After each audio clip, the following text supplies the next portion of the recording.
Gloire à toi, Seigneur Jésus. Gloire à ton saint nom, ton glorieux nom, ton merveilleux nom. Seigneur, merci, Seigneur, pour ta présence, Seigneur, en ce lieu. Merci, nous sommes venus te louer, Seigneur. Nous sommes venus t'adorer, Seigneur. Et nous nous fixons les yeux vers toi, Seigneur. Uniquement vers toi, Seigneur Jésus. Le Dieu Tout-Puissant. Merci, Seigneur. Gloire à toi. Honneur à toi. Merci, Seigneur Jésus. Alléluia. Seigneur, nous déclarons, Seigneur, que tu es vivant, Père éternel. Non pas seulement pour nous, Seigneur, mais sur cette terre que tu as créée. Seigneur, Père éternel, ta parole est là, Seigneur. Ta parole est vivante. Et Seigneur, nous voulons te chanter, Seigneur, parce que tu es vivant. Oui, Seigneur, ton retour est proche. Et nous devons, Seigneur, nous voulons le déclarer, Seigneur, parce que c'est la tâche, Seigneur, que tu nous as demandé de faire. À toi la gloire, Seigneur. Viens ce matin, parle par ton Saint-Esprit, Seigneur. Au nom de Jésus. Nous voulons te chanter, Seigneur. Alléluia. Merci, merci d'être là, Seigneur, parmi nous. Reçois notre louange, chantons. Chantons, car Dieu est là. Poussons des cris de joie. Dressons-lui un trône de reconnaissance, un palais de louange. Chantons le roi des rois, son amour durera. Et quand on le loue, sa gloire descend sur nous, dans son temple ici-bas. Chantons car Dieu est là. Oui Seigneur, tu demeures au milieu de ton peuple. Alléluia. Jésus demeure au milieu de son peuple quand il vient le louer. Jésus demeure au milieu de son peuple quand il vient l'adorer. Chantons car Dieu est là. Poussons des cris de joie. Dressons-lui un trône de reconnaissance, un palais de louange. Chantons, chantons. Alléluia. Le roi des rois. Son amour durera. Et quand on le loue, sa gloire descend sur nous, dans son temple ici-bas. Chantons car Dieu est là. Nous sommes tous assemblés, Seigneur, dans ta présence. Nous voulons t'adorer avec nos instruments. Nous sommes tous assemblés pour l'adorer avec nos instruments. Joyeux de ce que Dieu nous a donné, faisons monter nos chants. Chantons car Dieu est là. Poussons des cris de joie,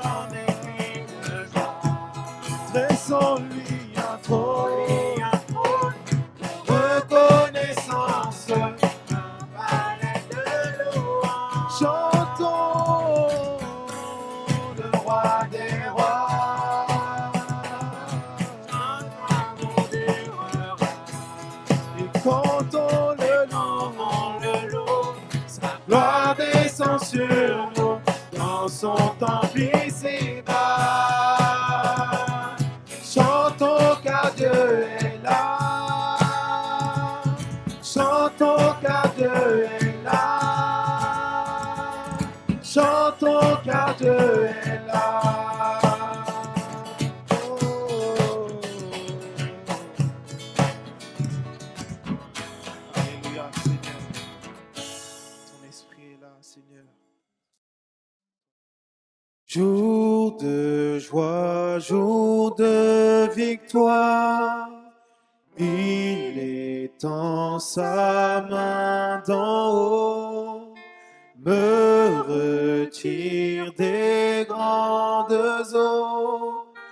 Il me saisit et me délivre.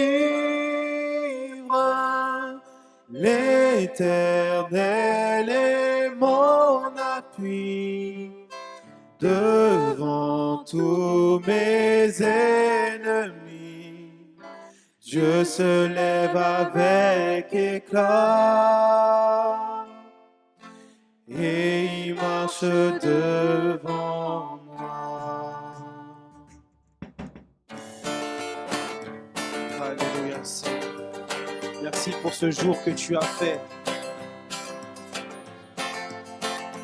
Alléluia.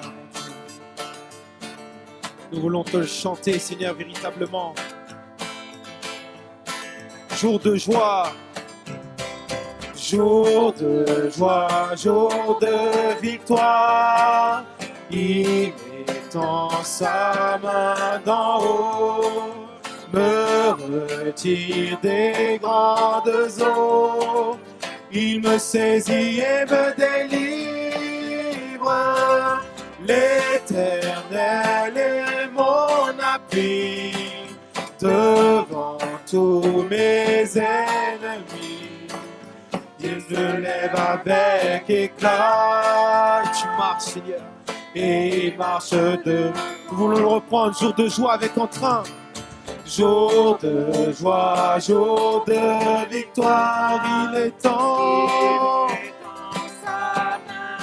Me retire des grandes eaux.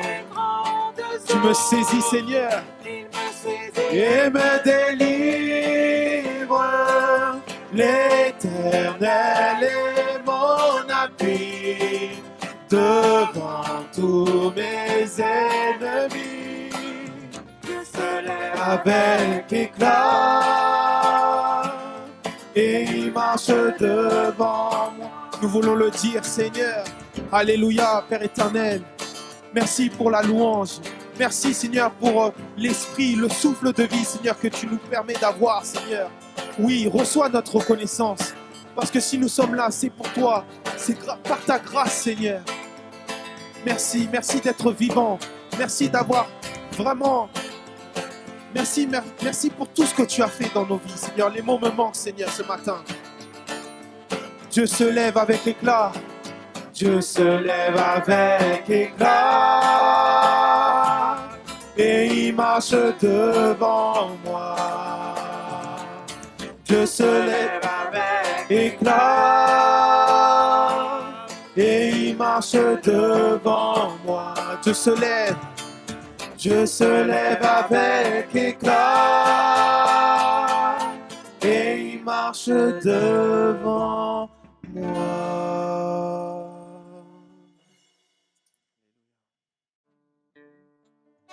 Merci, Seigneur, de t'être dressé à la croix, Père. Ton sang qui a coulé, Seigneur, Père éternel. Agneau de Dieu, tu es précieux, Père éternel, pour nos vies, pour nos corps, pour nos cœurs, Seigneur.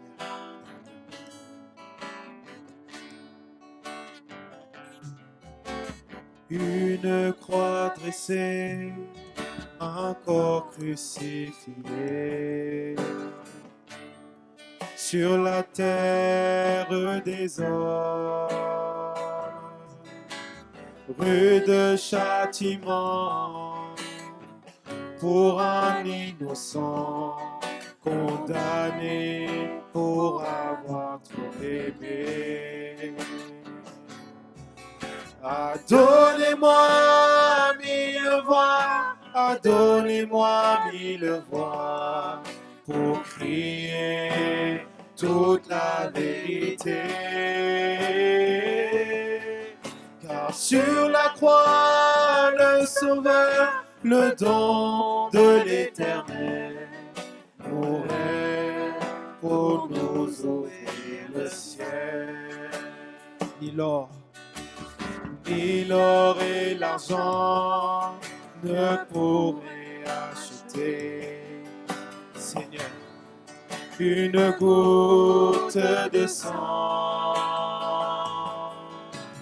de l'agneau de Dieu. Tu es, Il est précieux. Seigneur, pour laver, effacer le péché. Alléluia. Donnez-moi 1000 voix, donnez-moi 1000 voix pour crier toute la vérité. Car sur la croix, le Sauveur, le don de l'Éternel, mourait pour nous. Alléluia. Disons-le avec puissance. Donnez-moi. Donnez-moi 1000 voix, donnez-moi 1000 voix pour crier toute la vérité.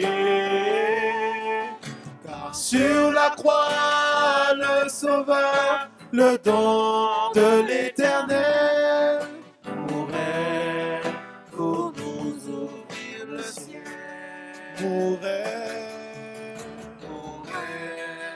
Pour nous ouvrir le ciel, il mourait pour nous ouvrir le ciel.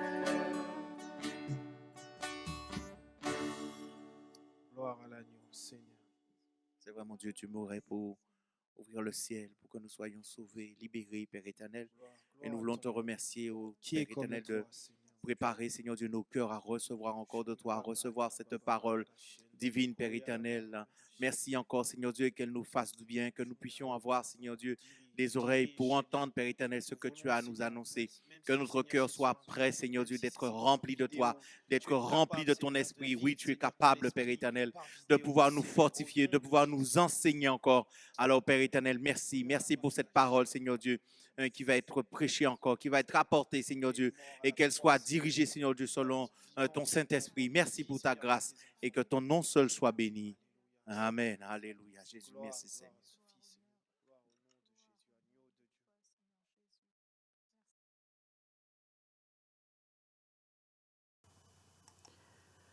Bonjour frères et sœurs, bonjour chers amis, que le Seigneur vous bénisse. Bienvenue sur notre chaîne. Nous sommes le dimanche 8 novembre et je voudrais vous parler ce matin de la réalité de l'espérance chrétienne. Je vous propose de faire une lecture dans la Bible, dans le livre de l'Exode au chapitre 2 et au verset 23. Voilà ce qu'il est dit. Longtemps après, le roi d'Égypte mourut et les enfants d'Israël gémissaient encore sous la servitude et poussaient des cris. Ces cris que leur arrachait la servitude montèrent jusqu'à Dieu. Dieu entendit leurs gémissements et se souvint de son alliance avec Abraham, Isaac et Jacob. Dieu regarda les enfants d'Israël et il en eut compassion. Moïse faisait paître le troupeau de Jéthro, son beau-père, sacrificateur de Madian, et il mena le troupeau derrière le désert, et vint à la montagne de Dieu, à Horeb. L'ange de l'Éternel lui apparut dans une flamme de feu au milieu d'un buisson. Moïse regarda, et voici, le buisson était tout en feu, et le buisson ne se consumait point. Moïse dit, je veux me détourner pour voir quelle est cette grande vision, et pourquoi le buisson ne se consume point. L'Éternel vit qu'il se détournait pour voir. Et Dieu appela du milieu du buisson et dit, Moïse, Moïse. Et il répondit, me voici.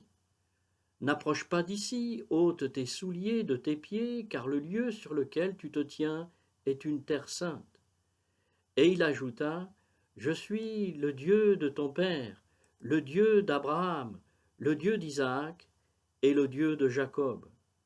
Moïse se cacha le visage car il craignait de regarder Dieu. Amen. Je voudrais courtement ce matin vous parler de ce qui est réel. Nous vivons dans un monde où souvent ce que nous voyons ou ce que nous entendons n'est pas le reflet de la réalité. Le son que nous entendons a été fabriqué, modifié, arrangé. L'image que nous voyons est une image de synthèse, complètement artificielle, ou bien encore une image recomposée, modifiée, transformée. Ainsi, il existe maintenant une réalité dite virtuelle, autrement dit, une fausse réalité, une sorte d'illusion qui résulte d'une imitation presque parfaite de la réalité. Et il faut parfois des experts pour dire si cette image ou ce son est bien le reflet de la réalité. Il existe donc un monde virtuel, tellement ressemblant au monde réel que l'homme peut plus que jamais vivre d'illusions, vivre de virtualité. Le rêve devient réalité, et l'on se trouve bien dans cette illusion qui est si puissante, si réelle. Cependant, il y a un moment où il faut sortir du rêve et revenir à la réalité qui est parfois beaucoup moins réjouissante. Et lorsque le réel revient au galop, c'est parfois très douloureux parce que on se retrouve face à soi-même, face à son existence misérable, face à son impuissance, à changer les tristes réalités de sa propre vie. On se trouve face à ses passions, à ses échecs, à son propre péché et à sa propre folie.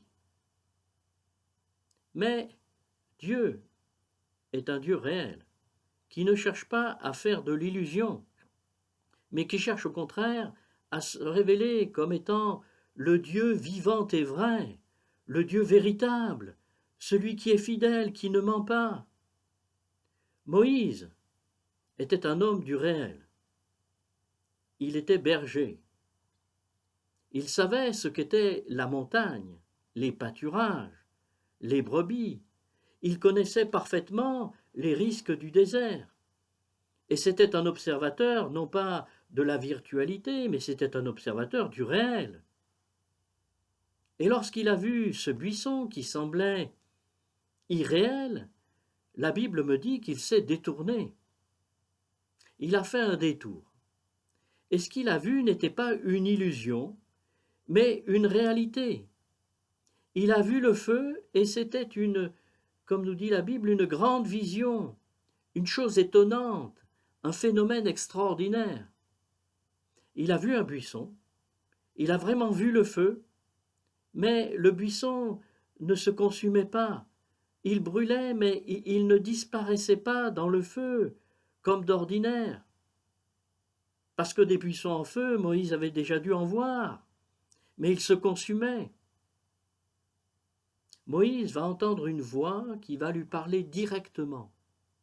Ce n'était pas une illusion, c'était une voix audible. Et cette voix était la voix de Dieu qui lui parlait à lui directement. Et ce Dieu était là, maintenant, devant lui, une réalité encore bien plus grande que le feu, que le buisson. Le Dieu vivant se manifestait dans sa sainteté, dans sa grande bonté. Sainteté et bonté, pureté et amour. Amour immense, mais aussi immense sainteté. Et ce Dieu va répondre à la question de Moïse. L'Éternel dit « J'ai vu la souffrance de mon peuple qui est en Égypte, et j'ai entendu les cris que lui font pousser ses oppresseurs, car je connais ses douleurs. Je suis descendu pour le délivrer de la main des Égyptiens, et pour le faire monter de ce pays dans un bon et vaste pays, dans un pays où coule le lait et le miel, dans les lieux qu'habitent les Cananéens, les Héthiens, les Amoréens, les Phéréziens, les Éviens et les Jébusiens. Voici, les cris d'Israël sont venus jusqu'à moi, et j'ai vu l'oppression que leur font souffrir les Égyptiens. Maintenant va, je t'enverrai auprès de Pharaon, et tu feras sortir d'Égypte mon peuple et les enfants d'Israël.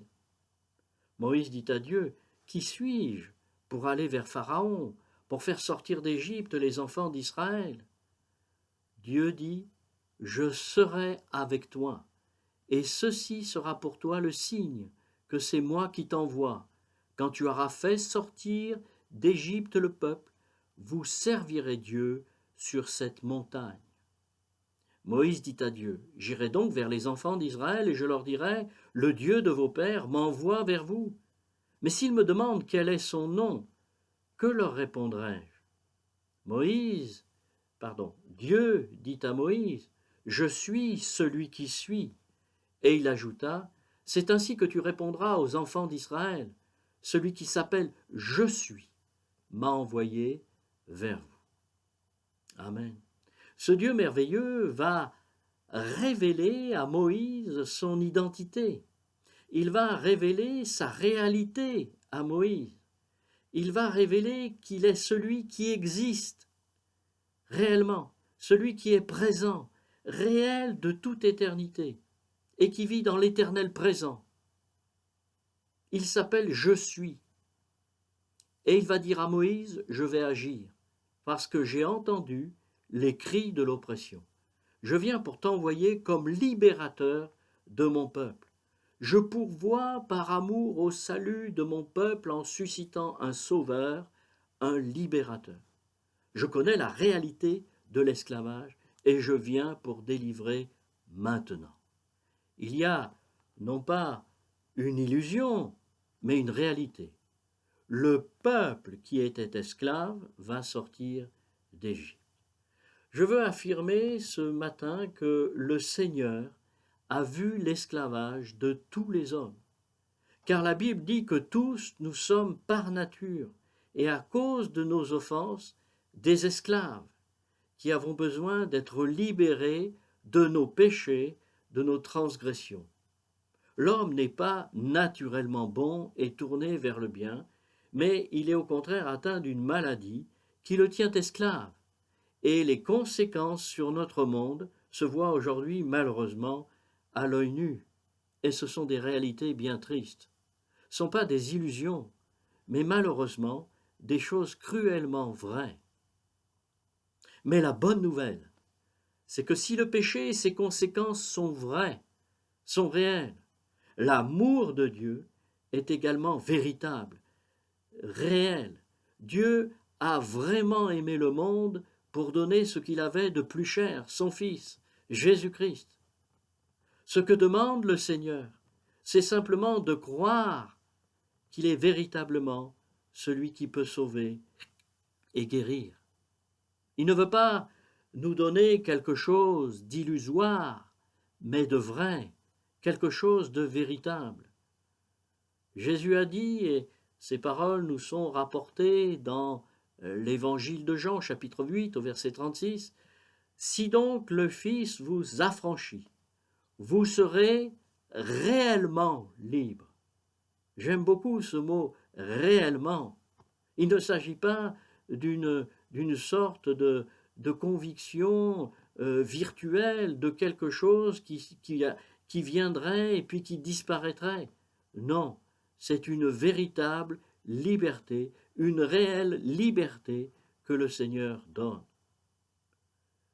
Dieu nous demande aussi un cœur vrai. Il veut que nous nous tournions vers lui réellement. Peut-être dans nos vies, nous avons joué avec l'illusion et avec le virtuel. Mais il est le véritable et il veut sauver réellement tout homme. Soyons conscients que le Seigneur connaît tout de notre vie. Parfois on dit que, en mettant toutes sortes de choses sur les réseaux sociaux, finalement, on peut arriver à ce que les autres nous connaissent. Mais pas du tout. Celui qui nous connaît, c'est Dieu. Et le Seigneur connaît tout de notre vie. On ne peut rien lui cacher. On ne peut pas avoir devant lui une vie virtuelle. On ne peut rien simuler qui permettrait de cacher notre véritable vie, notre véritable nature. Excusez-moi, mais on ne peut pas prendre un pseudo ou être un avatar. Dieu nous identifie complètement. Il sonde le cœur et les reins, mais il veut nous donner le meilleur, ce qui est vrai, ce qui est bon. Son amour est merveilleux parce qu'il est vrai, profondément vrai. Jean, l'apôtre, dira avec l'inspiration du Saint-Esprit ce qui était dès le commencement, ce que nous avons entendu, ce que nous avons vu de nos yeux, ce que nous avons contemplé, que nos mains ont touché, concernant la parole de vie, car la vie a été manifestée, et nous l'avons vue, et nous lui rendons témoignage. Et nous vous annonçons la vie éternelle, qui était auprès du Père, et qui nous a été manifestée.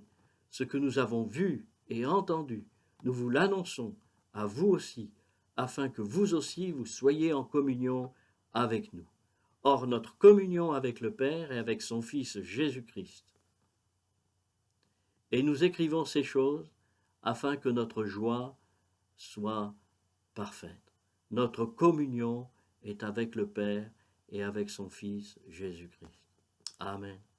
La parole de Dieu nous parle des derniers temps et elle nous parle de ces fables, de ces choses imaginaires qui n'ont rien à voir avec la réalité, mais qui sont habilement conçues et qui peuvent faire illusion et convaincre un grand nombre de personnes.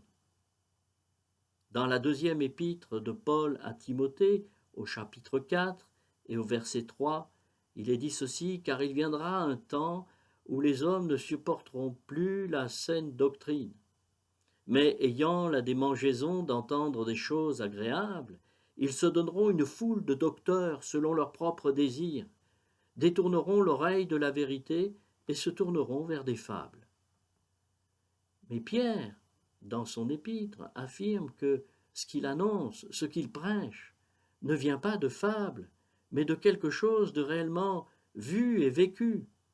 Dans la deuxième épître de Pierre, au chapitre 1, verset 16, « Ce n'est pas en effet en suivant des fables habilement conçues que nous vous avons fait connaître la puissance et l'avènement de notre Seigneur Jésus-Christ, mais c'est comme ayant vu sa réalité, sa majesté, de nos propres yeux. » Je relis.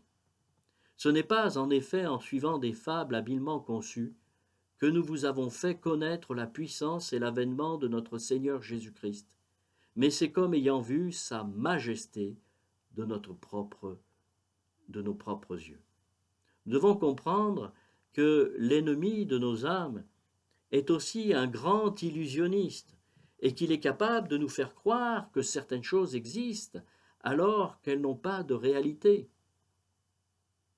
Dans un monde instable, dans une société qui vit d'illusions, de fausses promesses, qui aime le plaisir plus que Dieu, il existe une espérance véritable pour ceux qui se tournent vers Dieu et qui acceptent Jésus-Christ comme leur sauveur.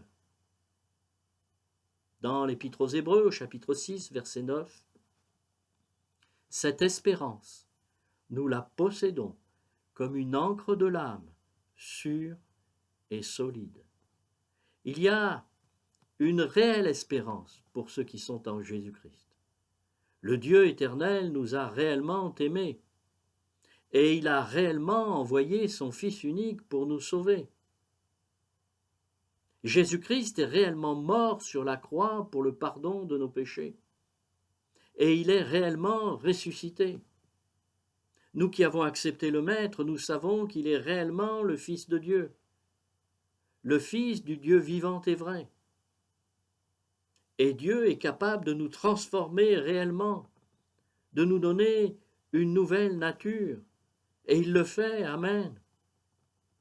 Notre société, notre monde cherche un sauveur, cherche un libérateur. Mais il n'y en a qu'un, c'est Jésus-Christ. La parole de Dieu ne passera pas. Elle est réellement la vérité. Nous voulons annoncer que rien ne pourra nous séparer de l'amour de Dieu manifesté en Jésus-Christ. Les difficultés du temps présent sont bien réelles. Nous prions que ceux pour qui le message de l'Évangile est encore voilé par le péché, les illusions, puissent découvrir combien il est bon de vivre avec la réalité de la bénédiction de Dieu dans notre vie. Je voudrais terminer par ces paroles. Elles se trouvent dans la deuxième épître de Paul aux Corinthiens au chapitre 4. « C'est pourquoi nous ne perdons pas courage, et lors même que notre homme extérieur se détruit, notre homme intérieur se renouvelle de jour en jour, car nos légères afflictions du moment présent produisent pour nous, au-delà de toute mesure, un poids éternel de gloire, parce que nous regardons non point aux choses visibles, mais à celles qui sont invisibles. Car les choses visibles sont passagères, et les choses invisibles sont éternelles. Que Dieu nous donne de ne pas regarder aux choses visibles, mais éphémères, aux choses illusoires, mais que Dieu puisse se révéler encore dans nos cœurs ce matin, pour que nous puissions nous attacher aux choses de Dieu, aux choses invisibles, mais bien réelles, et qui procurent la véritable espérance. Si vous n'êtes pas encore entré dans la réalité du salut de Jésus-Christ, alors approchez-vous sincèrement de Dieu. Demandez-lui pardon.